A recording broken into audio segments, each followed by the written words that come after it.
without any delay, let's get started with our exercise. And as usual, हम लोग हमारे question number 1 के साथ शुरू करने वाले हैं, which says, let's see, it says, why do we need to classify drugs in different ways? तो आप लोगों को ऑलरेडी पता होगा, आपने NCERT ऑलरेडी रीड की होगी कि ऑलरेडी ना हमको ये क्लासिफिकेशंस हमारी NCERT में गिवन है, करेक्ट? वही हम लोग अभी देखने वाले हैं कि वो क्या है, क्यों है और किसको इनसे बेनिफिट होता है, करेक्ट? तो चलो, जिसमें कि सबसे पहली जो है, that classification is on the basis of pharmacological effects. इसमें क्या होता है, this classification is very useful for the doctors. क्यों? क्योंकि देखो, एक पर्टिकुलर टाइप की डिजीज़ के लिए, एक पर्टिकुलर टाइप के प्रॉब्लम के लिए आपके पास के कौन कौन से वैरायटी के ड्रग्स अवेलेबल हैं. जैसे कि अगर आप बात करें, if you want to have pain killing effect from a drug, तो उस पर्टिकुलर ड्रग को आप क्या बोलते हो? एनाल्जेसिक्स बोलते हो. क्या बोलते हो? एनाल्जेसिक्स. सिमिलरली अगर आपको कोई ऐसी ड्रग चाहिए जो कि से माइक्रो ऑर्गेनिजम्स को किल कर रही है या फिर उनकी ग्रोथ को रोक रही है, तो दैट विल बी और एंटीबायोटिक्स, करेक्ट? तो चलो देखते हैं. एग्जैक्टली यहाँ पर हमारे पास हमारे आंसर्स भी हैं. So which says on the basis of pharmacological effect, जो अभी हमने डिस्कस किया, this classification provides doctors the whole range of drugs available for the treatment of a particular type of problem. Here such classification is very useful for doctors. ठीक है? तो अगर आप इसमें एग्जाम्पल्स की बात करो, तो आप इसमें ऐड कर सकते हो एनाल्जेसिक्स आर पेन किलर्स. जो हमारे एनाल्जेसिक्स होते हैं are used for pain killing effect.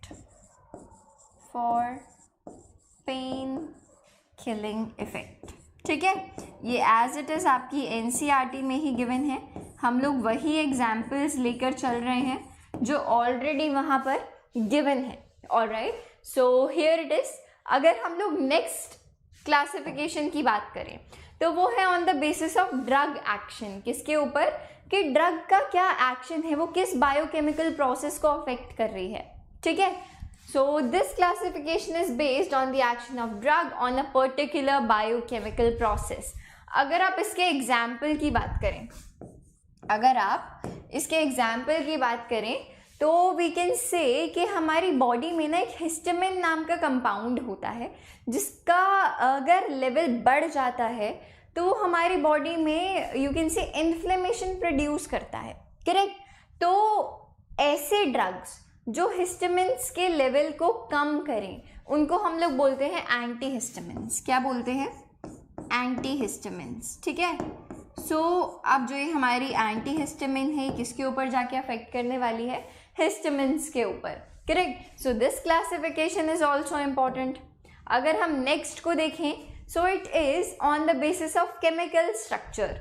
तो ऐसी कुछ बहुत सारे टाइप्स के ड्रग्स होते हैं जिसमें कुछ कॉमन कंपाउंड जो है वो एक ही तरीके का यूज़ होता है. एंड यूजुअली उनका काम एक जैसा होता है. ऑलराइट, अगर हम बात करें सल्फोनामाइड्स की, एग्जाम्पल में आप ले सकते हैं सल्फोनामाइड्स. लिख लेते हैं, चलिए, सल्फोनामाइड्स. ठीक है? अगर हम लोग इसका स्ट्रक्चर देखें, हर जगह सल्फोनामाइड का स्ट्रक्चर एक जैसा ही होता है. इसके बेसिस पर भी आप ड्रग्स को क्लासिफाई कर सकते हैं. ऑलराइट, यहाँ पर हमारा होता है सिर्फ और सिर्फ NH2 and here is S double bond ONHR. ठीक है? This is the structure of sulphonamides, correct? तो चलिए, I hope this is clear to you. We have one more classification which is on the basis of molecular targets. अब आप जब भी कोई drug consume करते हो, तो वो किसी पर्टिकुलर साइट पे किसी पर्टिकुलर टारगेट को अप्रोच करती है। कहाँ पर जाके वो टारगेट करेगी, किसी ना किसी मैक्रोमॉलिक्यूल यानी कि किसी बायोमॉलिक्यूल पर, है ना। हमारी बॉडी में बहुत सारे बायोमॉलिक्यूल्स हैं, जैसे कार्बोहाइड्रेट्स, प्रोटीन, फैट्स, लिपिड्स, है ना, न्यूक्लियाइक एसिड्स। सो जो ड्रग्स होते हैं वो इनके ऊपर जाकर काम करते हैं, right. So this is on the basis of molecular target कि जो हमारा ड्रग है उसका टारगेट साइट क्या है। So this classification provides medicinal chemist, जिनसे हम दवाइयाँ लेके आते हैं, हमारे केमिस्ट अंकल, ठीक है। So to the medicinal chemist the drugs having the same mechanism of action on targets. So it is the most useful to the medicinal chemists. So here we are done with our question number 1. अब चलते हैं हमारे next question की तरफ, जो कि है question number 2, which is explain the term explain the term target molecules or drug targets as used in medicinal chemistry. तो इस क्वेश्चन को हम लोग पिछले ही क्वेश्चन में डिस्कस कर चुके हैं, करेक्ट, कि हमारे जो मॉलिक्यूलर टारगेट्स होते हैं, टारगेट मॉलिक्यूल्स जिनकी अभी हमने बात करी, जैसे कि fat, you can say not fats exactly but you can say nucleic acids, carbohydrates, lipids. So these are the target molecules जिनके ऊपर ड्रग का एक्शन होता है, राइट। अगर आप एग्जैक्टली आंसर देखने की कोशिश करें, so we can say that in medicinal chemistry, drug targets refer to the key molecules involved. These all are the key molecules in certain metabolic pathways that result in specific diseases. Carbohydrates, proteins, lipids and nucleic acids are examples of drug targets. ठीक है? So drugs are chemical agents designated to inhibit these target molecules by binding with the sites of the key molecule. So this is how it all works. Next question की तरफ चलते हैं, that is question number 3. So name the macromolecules that are chosen as drug targets. Again the same type of question. क्या क्या है? Carbohydrates, nucleic acids, right? So these are all the biomolecules which are chosen as the drug targets, right? We have already discussed in previous 2 questions, right? So these are proteins, nucleic acids, carbohydrates and lipids. ठीक है, so अभी तक बहुत easy चल रहा है. I hope this is clear to you. Question number 4 की अगर बात की जाए, so we have why should not medicines be taken without consulting doctors. तो ऐसा ही एक तरीके का क्वेश्चन हम लोगों ने इन टेक्स्ट एक्सरसाइज में भी डिस्कस किया था, इफ़ यू गाइज रिमेंबर. तो वी हैव ऑलरेडी डिस्कस्ड कि अगर आप किसी भी मेडिसिन को हायर डोज में या बिना प्रिस्क्रिप्शन के लेते हैं, so it can be harmful for you, है ना. क्यों? क्योंकि जो एक ड्रग होती है वो एक से ज़्यादा रिसेप्टर साइट के ऊपर जाकर काम कर सकती है, और ऐसा हो सकता है ना कि एक ही रिसेप्टर साइट के लिए एक ड्रग अच्छी है, काम कर रही है, पर किसी और रिसेप्टर साइट के लिए वो अच्छी ना हो, वो आपके लिए हार्मफुल हो. वो इतनी हार्मफुल भी हो सकती है that it can even like lead to death, right. So it's so harmful. So as a precaution we always have to consult a doctor without before taking a medicine or a drug. So do remember that it's just not about chemistry, it's a real advice. all right, आगे चलते हैं. exactly answer देख लीजिए. जो अभी हमने discuss किया वो हमारी एक अच्छी सी लैंग्वेज में भी लिख के हम लोगों ने यहाँ पे प्रेजेंट किया हुआ है, ताकि आप लोगों का जो एग्ज़ाम है वो बहुत ही अच्छी तरीके से हो, राइट. वो भी एक हमारा टारगेट ही है. So it is a medicine can bind to more than 1 receptor site. यही बात हुई थी अभी. So thus a medicine may be toxic for some receptors. अच्छी ना हो, टॉक्सिक हो. Further, in most cases, medicines cause harmful effects when taken in higher doses. We have already discussed this. Than recommended. As a result, medicines may be poisons in such cases. So, we always have to consult a doctor before taking a medicine. Correct? चलिए question number 5 के बारे में बात करते हैं. So we need to define the term chemotherapy. आप लोगों ने बहुत बार सुना होगा और मैंने तो सिर्फ स्पेशली कैंसर के केसेस में ज़्यादा सुना है ना. सो कीमोथेरेपी क्या होता है, कीमोथेरेपी क्या होता है, जहाँ पे आप लोग केमिकल्स का यूज़ करते हो for some therapy, for some treatment और to prevent yourself from a disease. उसको हम लोग सिंपली क्या बोल सकते हैं, कीमोथेरेपी. कि आप केमिकल्स की हेल्प ले रहे हो मेडिसिनल केमिस्ट्री में. करेक्ट? कि you are using chemicals in order to prevent a disease और in order to stop a disease, right? और like it has a therapeutic effect.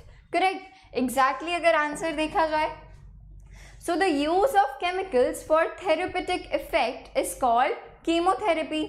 For example, the use of chemicals in diagnosis, prevention and treatment of diseases. तो आप इस process को, इस चीज़ को simply क्या बोल सकते हो, that this is all chemotherapy. Alright, next question की बात करते हैं. So it is, which forces are involved in holding the drugs to the active site of enzymes? तो हमसे पूछा जा रहा है कि जब जो हमारी ड्रग होती है वो एक्टिव साइट पे जाके बाइंड करती है ना, तो किस किस टाइप के फोर्सेस जो है वो पिक्चर में आ सकते हैं. So it can be hydrogen bonding, it can be ionic bonding, it can be van der Waals forces, it could be like any of the force. ठीक है? So here we have ionic bonding, hydrogen bonding, dipole dipole interaction और are van der Waals forces. तो इनमें से कोई भी जो हमारी बॉन्डिंग है वो पार्टिसिपेट कर सकती है ताकि so that the drugs bind to the active site of the enzymes. Alright, so I hope it is clear to you. Next अगर क्वेश्चन की बात करें, it is question number 16.7 which says, while antacids and anti-allergic drugs interfere with the function of histamines, why do these not interfere with the function of each other? अब वो कह रहा है कि जो एंटासिड्स होते हैं और जो एंटी एलर्जिक ड्रग्स होते हैं वो दोनों ही फंक्शन जो करते हैं वो हिस्टामिन्स के ऊपर करते हैं, हिस्टामिन्स रिलेटेड होते हैं. ठीक है? अब ये दोनों चीज़ें एंटासिड्स एंड एंटी एलर्जिक दोनों ही चीज़ें हिस्टामिन्स के ऊपर फंक्शन कर रही हैं पर आपस में एक दूसरे के साथ इंटरफेरेंस नहीं दिखा रहे हैं. तो पूछ रहे हैं कि ऐसा क्यों होता है. तो ऐसा इसलिए होता है क्योंकि जो यूजुअली एक टाइप की ड्रग होती है ना वो एक ही टाइप के रिसेप्टिव साइट पे जाके बाइंड करती है, राइट? वो दूसरे वाले पर जाके बाइंड नहीं करेगी. So this is the main reason. अगर आप देखें तो see we can see that specific drug affect a particular receptor और receptive site, right? So antacids and anti allergic drugs work on different receptors. वो दोनों का काम अलग अलग है, राइट? वो जहाँ पर जाके बाइंड होंगी those will be two different sites, two different receptors. Alright, so this is the reason कि they do not interfere with each other. Alright, they need to function with the histamines. Correct? So I hope it's clear to you. अब चलते हैं हमारे question number 8 की तरफ, which says low level of noradrenaline is the cause of depression. What types of drugs are needed to cure this problem? Name 2 drugs. तो आप लोगों ने आई गेस बहुत बार सुना होगा या देखा होगा कि लोग डिप्रेशन में हैं, they are taking anti depressants. जो वो ड्रग्स ले रहे हैं उसको हम लोग कॉमनली क्या बोलते हैं, एंटी डिप्रेसेंट्स बोलते हैं. तो ऐसा क्यों हो रहा है? अब देखो अपने को पता है कि जो नॉरएड्रेनालिन है इट इज़ अ न्यूरोट्रांसमीटर. वो क्या है? It is a neurotransmitter. तो काफ़ी बार क्या होता है कि ऐसे बहुत सारे एंजाइम्स होते हैं जो कि नॉरएड्रेनालिन को डिग्रेड कर रहे होते हैं. जब हम एंटी डिप्रेसेंट्स लेते हैं जो एंटी डिप्रेसेंट्स ड्रग्स होते हैं, जब हम उनको लेते हैं तो वो उन एंजाइम्स को जाके किल कर देते हैं जो कि हमारे नॉरएड्रेनालिन को डिग्रेड कर रहे थे. ठीक है, getting the point. So if we read it, antidepressant drugs are needed to counteract the effect of depression.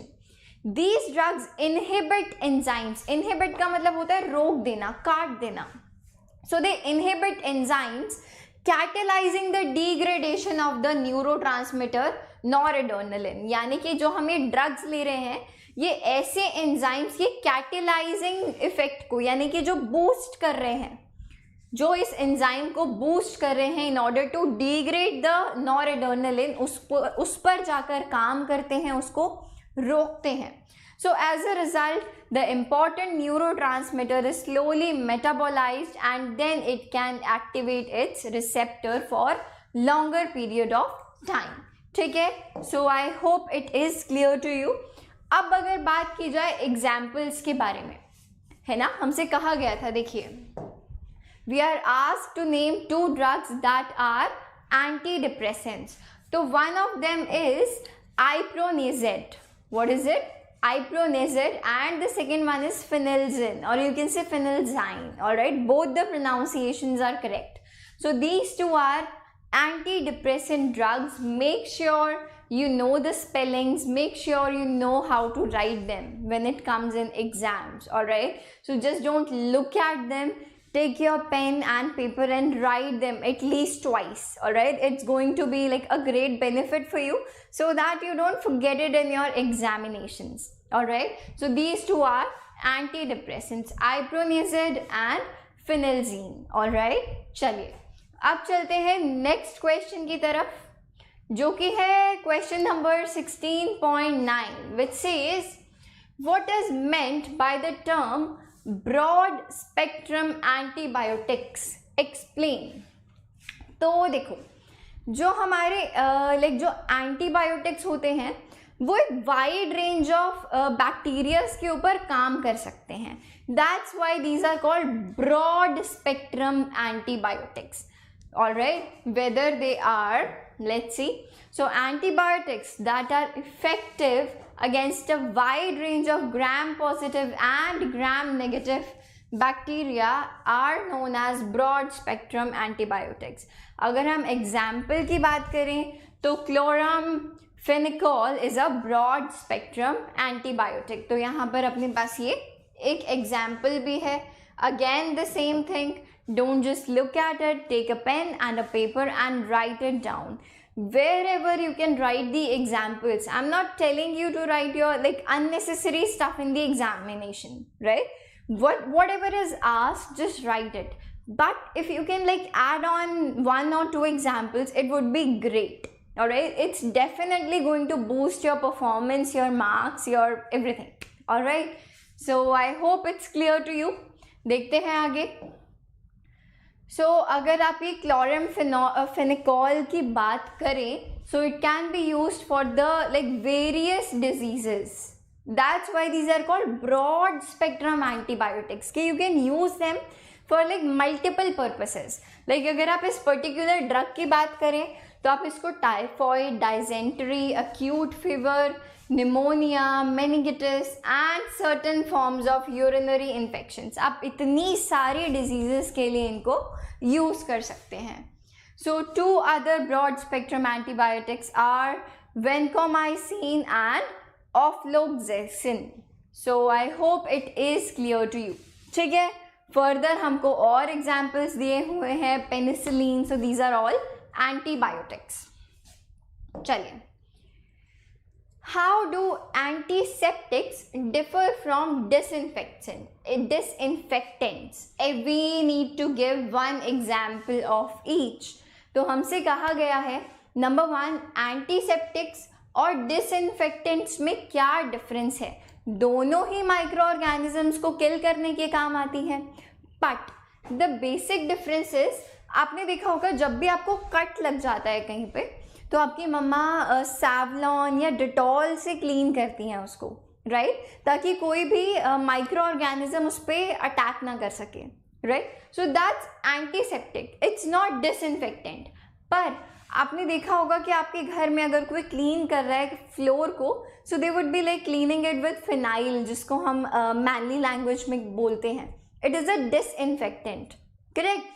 So the basic difference which we can say between antiseptics and disinfectants is कि जो antiseptics होती हैं वो सिर्फ और सिर्फ आप living tissues के ऊपर काम करती हैं.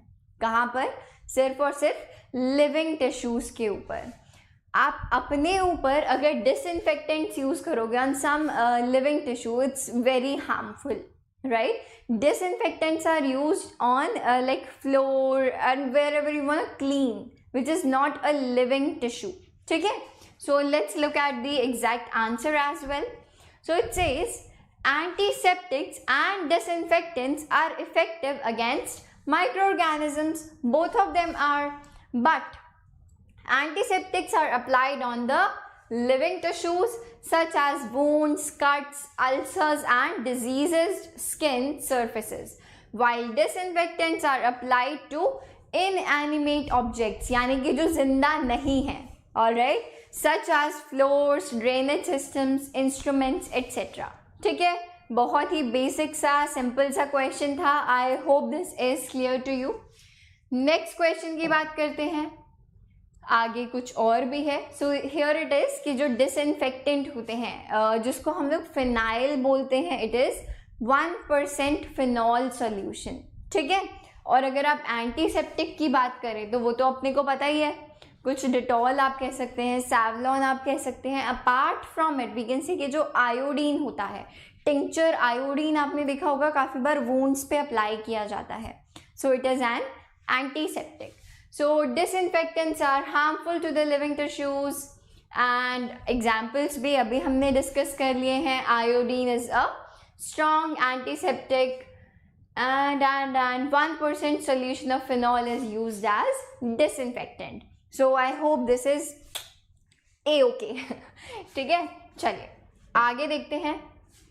It says why are cimetidine and ranitidine better antacids than sodium hydrogen carbonate और magnesium और aluminium hydroxide.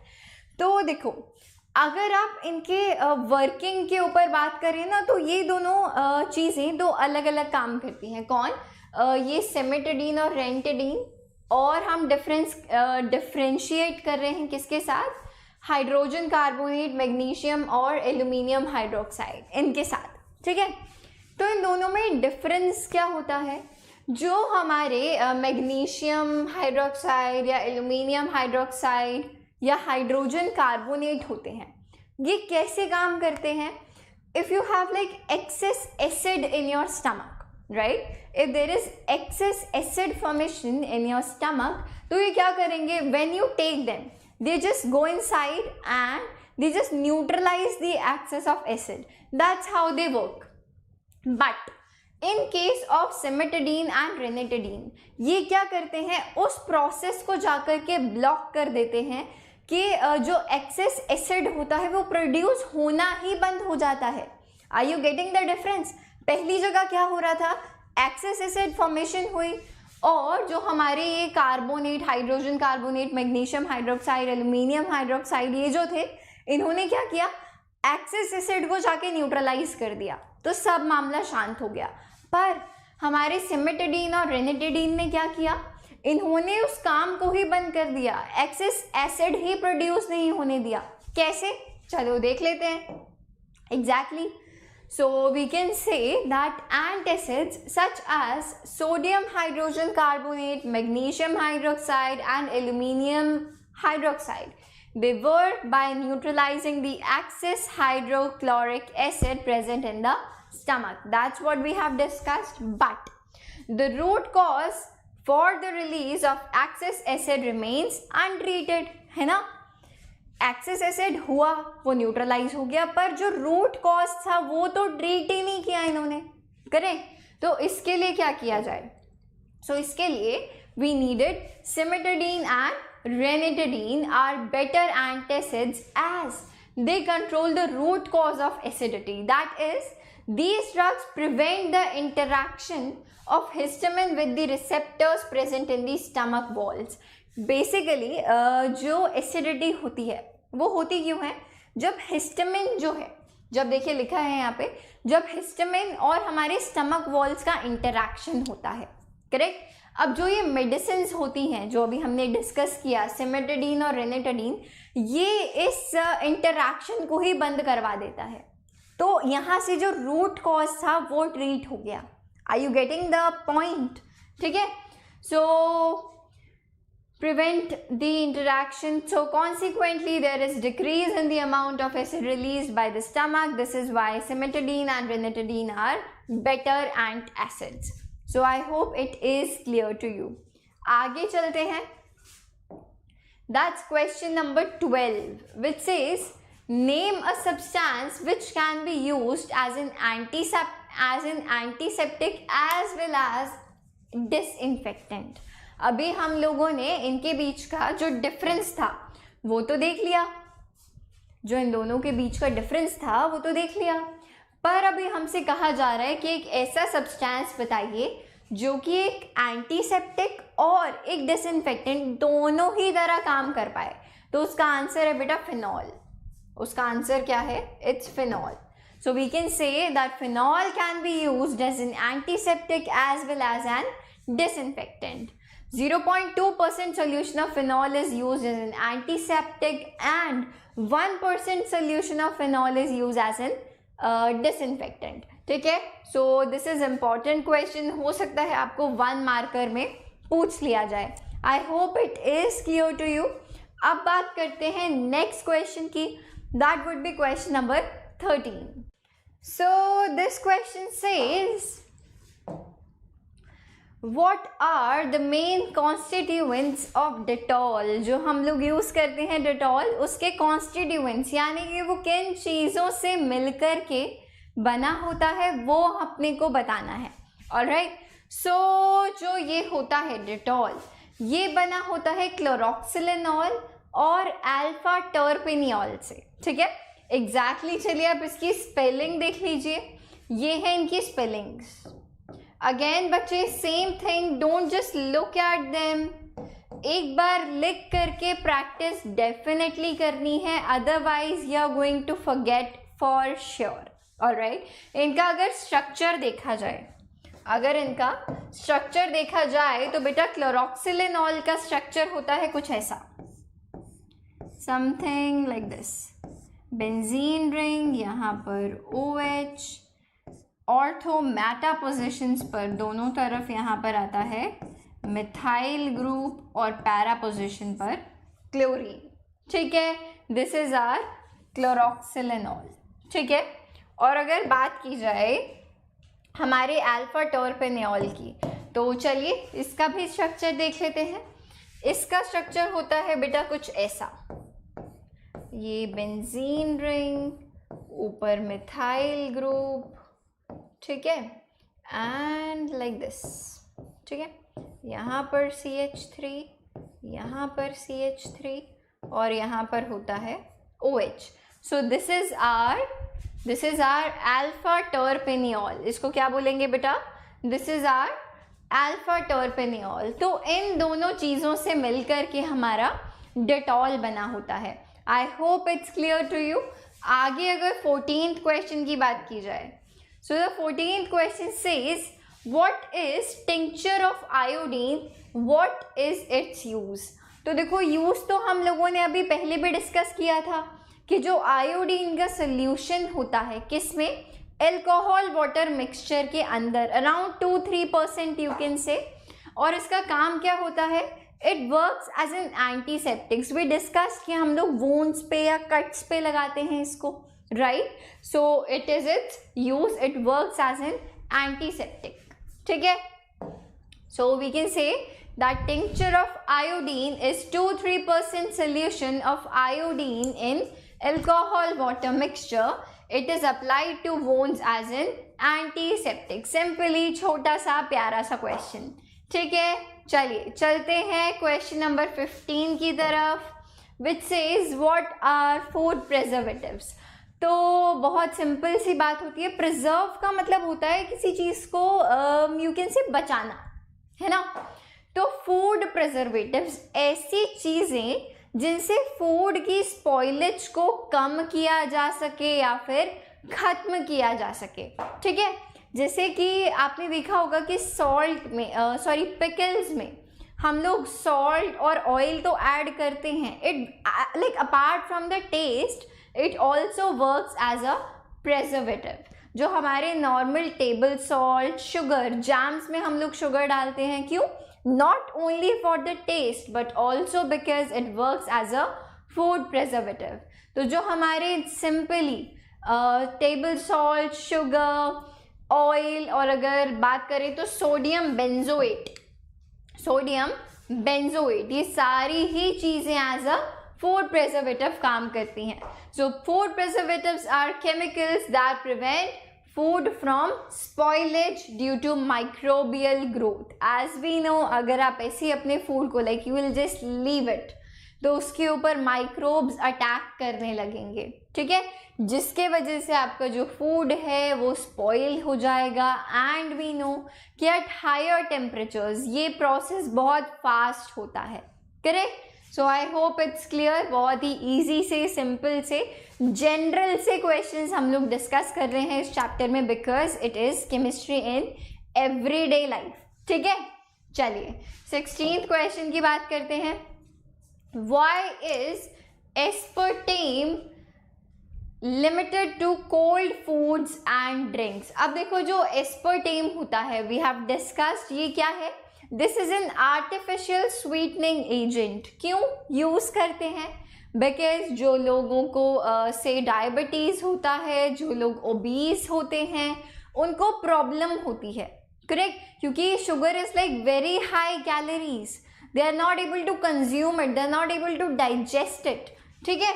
तो इसलिए हम लोग आर्टिफिशियल स्वीटनिंग एजेंट्स यूज़ करते हैं ताकि आपको मीठे का टेस्ट आ जाए पर बॉडी में कैलोरी इनटेक कम हो या ना हो, इसलिए we use are artificial sweetening agents, correct. Example के तौर पे एस्पर्टेम, एलिटेम और सैकरिन, ये सब एग्जाम्पल्स होते हैं।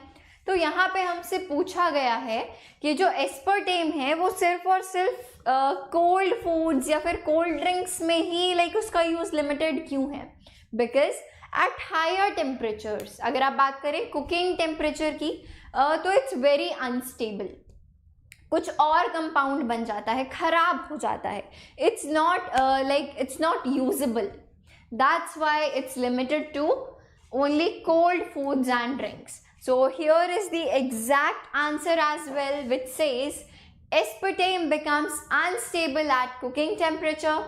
This is the reason why it is limited to cold foods and drinks. All right. So very easy, very cool. Let's get to the next question, which says, what are artificial sweetening agents? We just discussed what are artificial sweetening agents. Right, let's just look at the answer. Examples भी हम लोगों ने just we discussed, aspartame, elitame, saccharin. Artificial sweetening agents होते क्या हैं?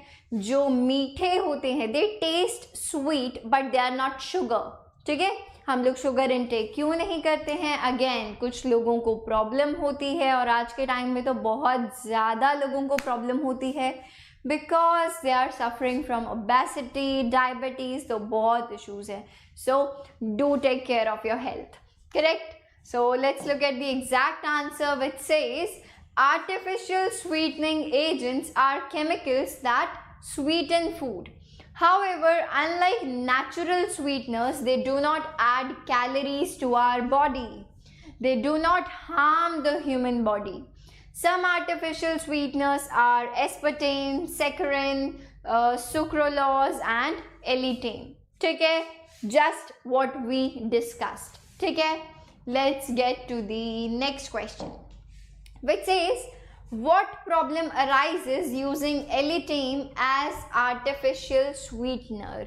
वो कह रहे हैं कि क्या प्रॉब्लम होती है जब आप एलिटेम को as an artificial sweetening agent use करते हैं। द प्रॉब्लम इज कि वो बहुत मीठा होता है, it's too sweet, it's too like dangerous to handle it, आपको पता ही नहीं चलेगा कि कितना डालना है, कैसे डालना है, like how to deal with it. So that's the main cause of it. May be like this might be the case कि हम like we are not able to imagine कि वो कितना मीठा है, but it is very sweet. So this is the main मुद्दा with our alitame. So it is high potency sweetener, बहुत ही ज़्यादा मीठा होता है. It is difficult to control the sweetness of food while using alitame as an artificial sweetener. तो बहुत छोटी सी दिक्कत है इसके साथ कि बहुत मीठा होता है. It is a high potency sweetener. Alright, चलिए let's get to the 20th question which says how are synthetic detergents better than soap. हमसे कहा जा रहा है कि जो सिंथेटिक डिटर्जेंट्स होते हैं वो सोप से बेहतर कैसे होते हैं. बहुत ही इजी सा डिफरेंस, बच्चों वाला डिफरेंस जो आप पहले बहुत बार पढ़ चुके हैं. क्या कि जो सोप होता है वो सिर्फ और सिर्फ सॉफ्ट वाटर में काम करता है, जिसको हम लोग मैनली लैंग्वेज में मीठा पानी कहते हैं. मीठा पानी इज नॉट शुगर घुला हुआ पानी, नो. मीठा पानी we call it as soft water. ठीक है. बट अगर बात आए हार्ड वाटर की, जिसमें कुछ सॉल्ट्स मिक्स हैं जो कि हमारे सीज में, ओशंस में हैं. ठीक है. Magnesium chloride, sodium chloride, aluminium chloride, a lot of salts. ठीक है. तो जब ये सॉल्ट्स हमारे पानी में डिजॉल्व होते हैं उसको हम लोग हार्ड वाटर बोलते हैं. और इस केस में जो सोप होता है वो काम नहीं कर पाता. In that case we definitely need synthetic detergents. Soap के केस में लैदरी फॉर्म नहीं होता है. ठीक है. बट सिंथेटिक डिटर्जेंट्स बहुत इजीली फॉर्म कर देते हैं lather. That's what we need for micelle formation, right. So this is the main cause. So we can say that soaps work in soft water but they are not effective in hard water. In contrast, synthetic detergents work both in soft water as well as in hard water. So therefore these are better than soaps, है ना.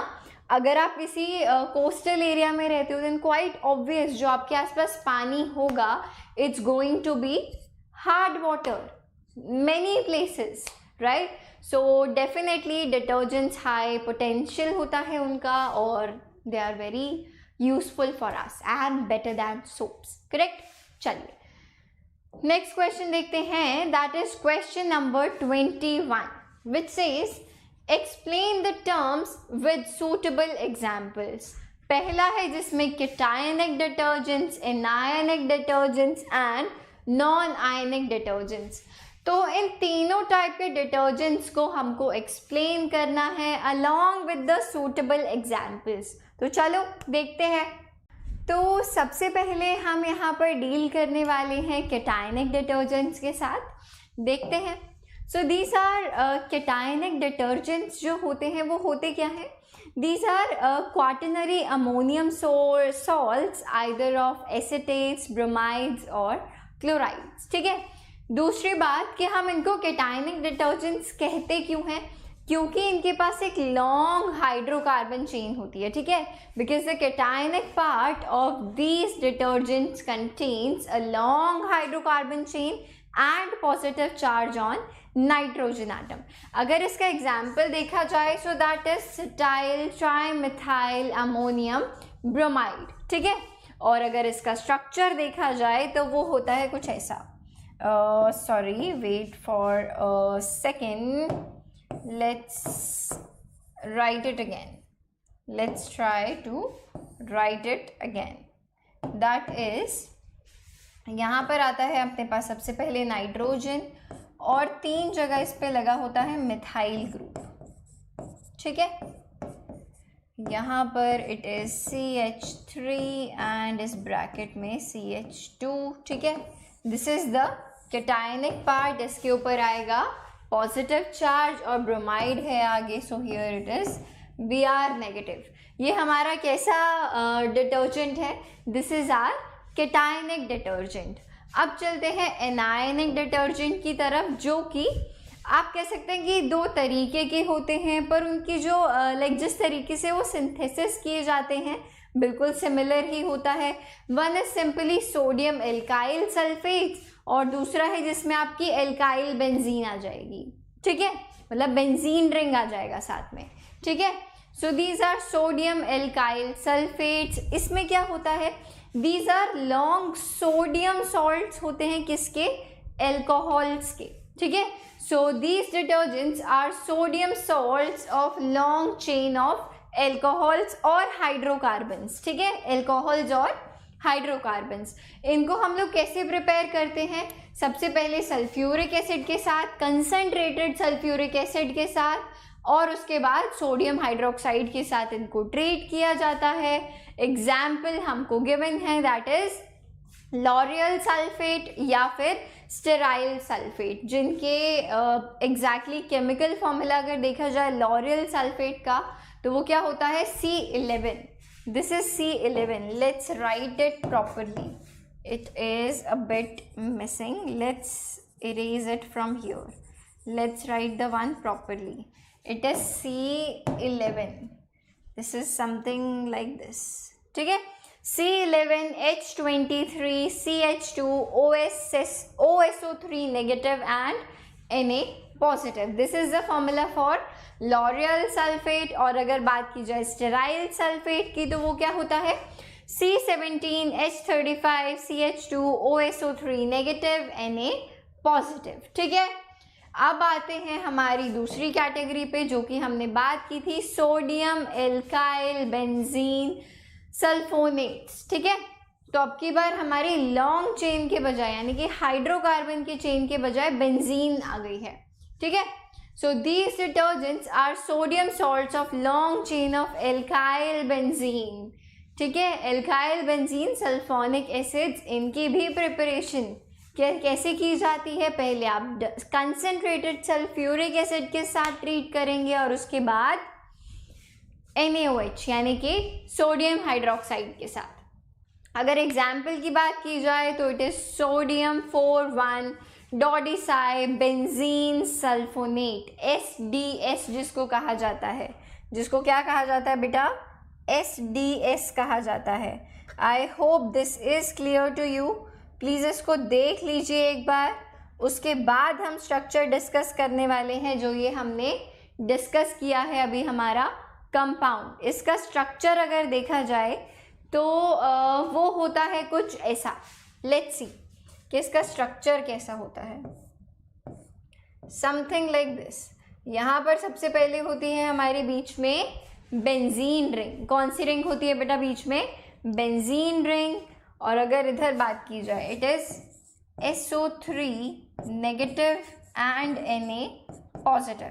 और अगर इधर बात की जाए दूसरे side पे, अगर इधर बात की जाए दूसरे साइड पे तो हमारे पास आता है CH3 CH2 होल 11। क्या आता है, CH3 CH2 और इसका होल 11, ठीक है। This is our SDS। किसका स्ट्रक्चर है ये, SDS, ठीक है। That is sodium 4,1 dodecyl benzene sulphonate, ठीक है। तो यहाँ पर हमने हमारे क्या चीज़ डिस्कस कर ली है बेटा, एनायनिक डिटर्जेंट्स, और उससे पहले हमने हमारे केटायनिक डिटर्जेंट्स भी डिस्कस कर लिए हैं। जो अब हमें लास्टली डिस्कस करने हैं वो है नॉन आयनिक डिटर्जेंट्स। वो क्या है, non ionic detergents. So here it is, yes. तो इसमें हमारे नॉन आयनिक डिटर्जेंट में एज द नेम सजेस्ट कोई आयन इन्वॉल्व नहीं होता। एग्जाम्पल के तौर पर हम कह सकते हैं कि जो डिश वॉशिंग लिक्विड्स आते हैं वो इनके एग्जाम्पल्स हैं। काम ये सोप की तरह ही करता है मिसल फॉर्मेशन के साथ, जो कि ऑयल और ग्रीस को हटा देती है, ठीक है। So molecules of these detergents do not contain ions. These detergents are esters of alcohols having high molecular mass. They are obtained by reacting polyethylene glycol and stearic acid. ठीक है, so I hope it is clear to you. हमने तीनों ही type के, हम लोगों ने तीनों ही type के, आई होप आपको स्क्रीन पे देखने का टाइम मिल गया था, तीनों ही टाइप के डिटर्जेंट्स हम लोगों ने डिस्कस कर लिए हैं। अब चलते हैं नेक्स्ट क्वेश्चन की तरफ, जो है what are biodegradable and non biodegradable detergents, give one example of each. तो देखो बायोडिग्रेडेबल बचपन से पढ़ते आ रहे हैं, क्या होता है, जिसके ऊपर action of bacteria, when bacteria act upon it, तो वो डिग्रेड हो जाए, है ना, biodegradable, that's what we call a biodegradable substance, ठीक है। और नॉन बायोडिग्रेडेबल जिसके ऊपर बैक्टीरिया का एक्शन या तो ना हो या फिर बहुत ही टाइम के बाद हो, like it take millions of years, तो उस ऐसे सब्सटेंस को हम लोग क्या बोलते हैं, non biodegradable. Same applies with the biodegradable detergents and non biodegradable detergents. और अगर एग्जाम्पल की बात की जाए तो देखो जो लॉन्ग चेन वाले सिंपली जो स्ट्रेट लॉन्ग चेन वाले डिटर्जेंट्स होते हैं यूजुअली वो बायोडिग्रेडेबल होते हैं, और जो ब्रांच्ड होते हैं, हाईली ब्रांच्ड जो हमारे डिटर्जेंट्स होते हैं वो नॉन बायोडिग्रेडेबल होते हैं, ठीक है। So for example sodium lauryl sulphate, जो अभी हमने पहले भी डिस्कस किया था, that can not be degraded by bacteria are called non biodegradable detergents. Such detergents have highly branched hydrocarbon chain. देखिए जो बात अभी हमने डिस्कस की थी एग्जैक्टली वही बात यहाँ पर बताई गई है, ठीक है। और example is sodium 4,1,3,5,7 टेट्रामिथाइल octyl benzene sulphonate, ठीक है। तो ये है हमारे एग्जाम्पल्स। इस चैप्टर में जो एक छोटा सा काम हमें अच्छे से करना पड़ेगा दैट इज कि सारे एग्जाम्पल्स बहुत अच्छे तरीके से लर्न होने चाहिए। एडिशनली किसी किसी चीज़ की, जैसे अभी हम डिटर्जेंट्स डिस्कस कर रहे हैं, उनके स्ट्रक्चर्स पता होने चाहिए, राइट। और जो भी हमारे ड्रग्स के नाम है, जो पिछला सेक्शन अभी हमने डील करा उसमें हमें उन ड्रग्स की नाम के स्पेलिंग्स आने चाहिए, ठीक है। सिर्फ देख करके हम लोग नहीं छोड़ेंगे, लिख करके डेफिनेटली देखना है, तभी ये चैप्टर फुल एंड फाइनल होगा, करेक्ट। आगे चलते हैं, that is question number 23। Why do soaps not work in hard water. तो देखते हैं अब इस क्वेश्चन को।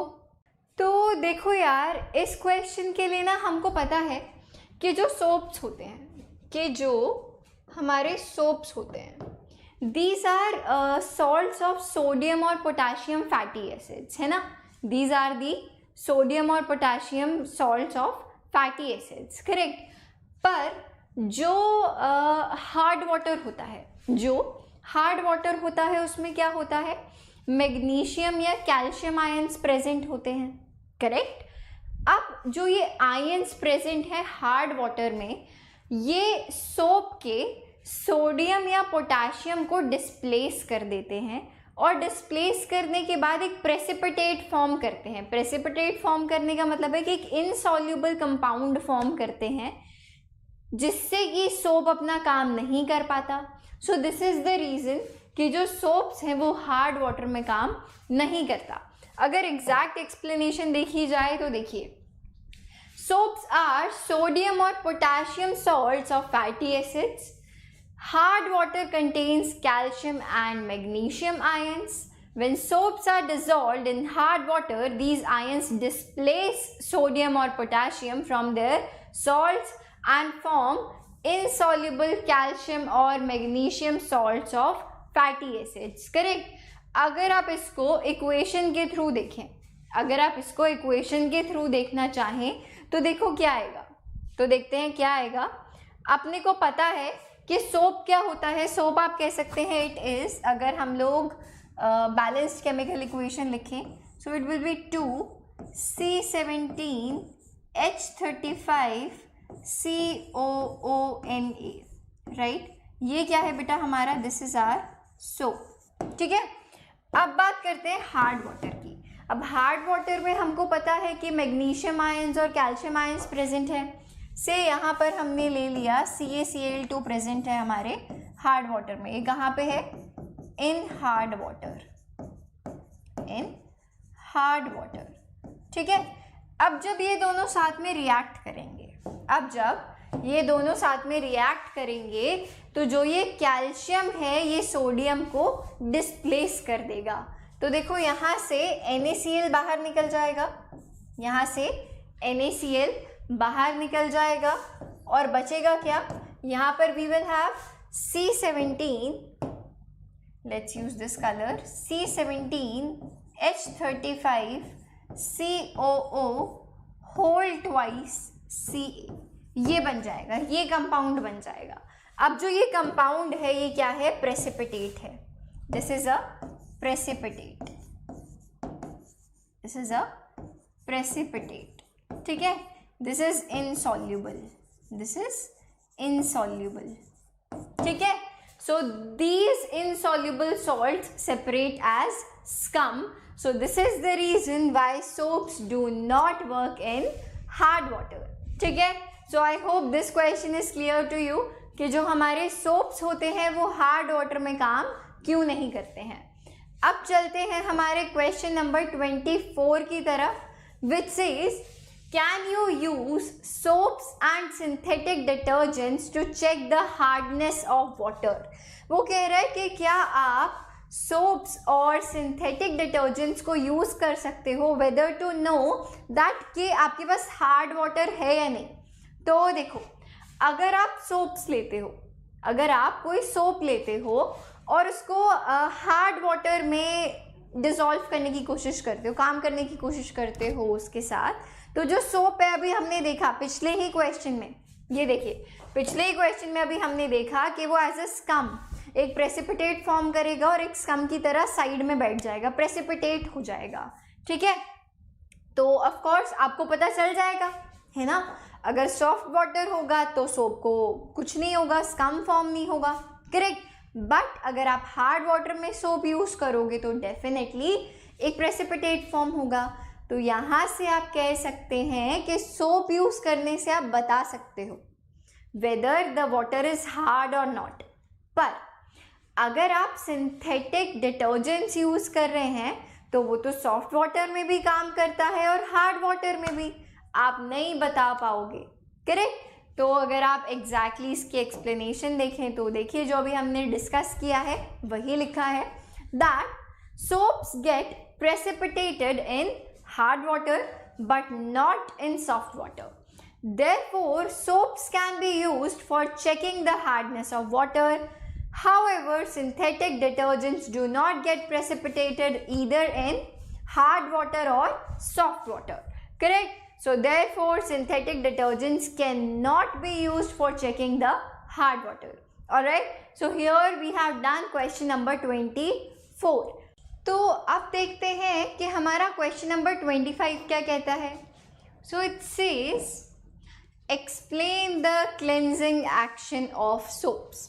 तो अपने को पता है कि सोप का जनरल फॉर्मूला क्या होता है बेटा, इट इज़ RCOONA। क्या होता है, इट इज़ RCOONA, ठीक है।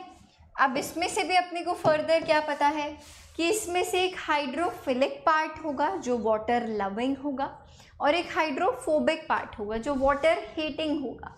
So we know that this will be hydrophobic part, this will be hydrophobic part, और जो ये वाला पार्ट होगा this will be hydrophilic, this part will be hydrophilic, ठीक है।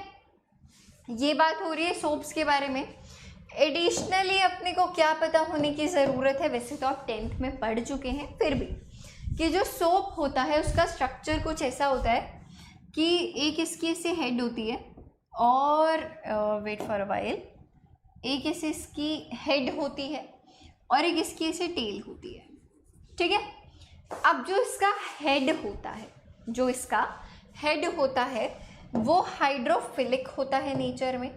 कैसा होता है ये, हाइड्रोफिलिक होता है, हाइड्रोफिलिक नेचर होता है यानी कि वाटर लविंग।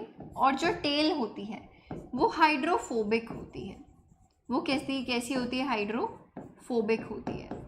अब जो भी हमारी गंदगी होगी क्लॉथ के ऊपर, it will be either in the form of oil और in the form of grease, ठीक है। अब जो ऑयल या ग्रीस है वो वाटर में डिज़ोल्व नहीं होगी, यही तो प्रॉब्लम है।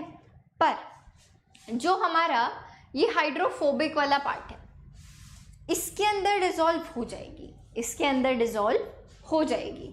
तो चलो पहले तो यहाँ पे लिख लेते हैं कि बात हो रही है किसके बारे में, सोप के बारे में, ठीक है।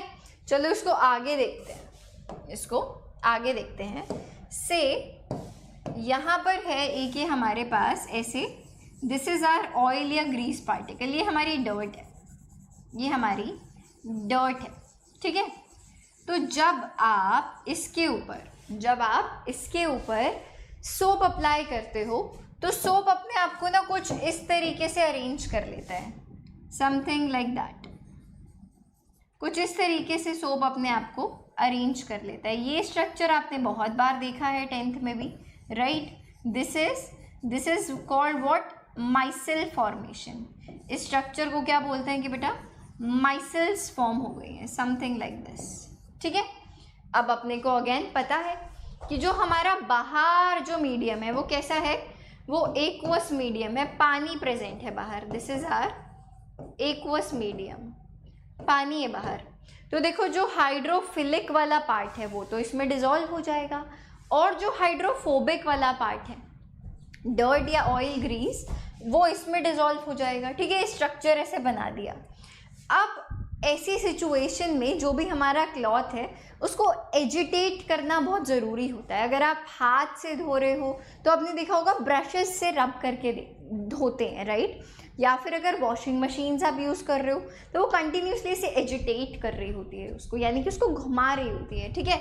तो इसको रब कर रही होती है। तो इससे क्या होता है कि जो ये मिसल वाला स्ट्रक्चर है, माइसल वाला स्ट्रक्चर है, ये हट जाता है अलॉन्ग विद द ग्रीस और डर्ट, ठीक है। सो this is the cleansing action of soap, ठीक है।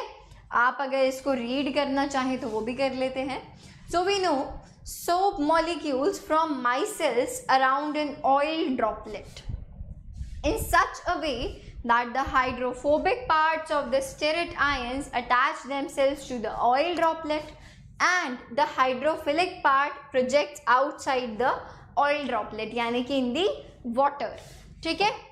So due to the polar nature of hydrophilic part, quite obvious, the stearate ions along with the dirt are pulled into water and thereby removing dirt. So this is our cleansing action of soap, ठीक है।